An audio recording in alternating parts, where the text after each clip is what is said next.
There will never be a right time. That is a myth. It will never feel like the right time to fall in love, to quit your job, or do anything worthwhile in life. It's a decision, and arriving at that decision is the hardest part. How I'm really feeling is like a failure, like I'm not doing enough, and I know it's all in my head. But making the decision to change is necessary. The key is to start before you're ready, when nothing makes sense. So I made a choice. To completely step out on faith and abandon every comfort zone I've ever known. I decided to leave, even when all I could see was the vision in my head of what God showed me my life could be. I stepped into the unknown and it was complete destruction, in the best way possible. Like, I already struggle enough as it is on my own. It's not easy. It's just really frustrating. My life opened up in ways I could have never imagined.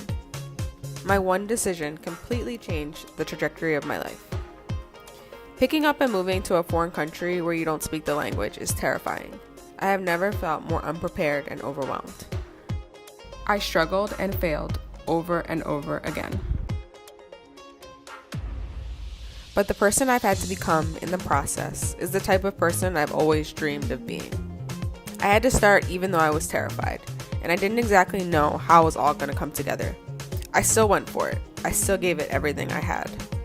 I'm so tired, but it's all gonna be worth it. So there's so much that you have to give up in order to make your dreams a reality. And it's worth it, yeah, but it doesn't make it any easier. So I hope you guys know just to not give up on your dreams. So I guess that's the lesson. You have to start before you're ready. Go, even when you can't see the entire path. Believe, even when all of the odds are against you. Moving to Paris was truly an act of faith, and the start of me being unapologetic about my dreams. Nothing worth having comes easy. That is true of anything in life. But if you're willing to put in the time and consistent work, you can make any dream a reality. So quit your job, run a marathon, write a book, fall in love, or move to Paris. Follow your wildest dream. But step out of your comfort zone and never look back.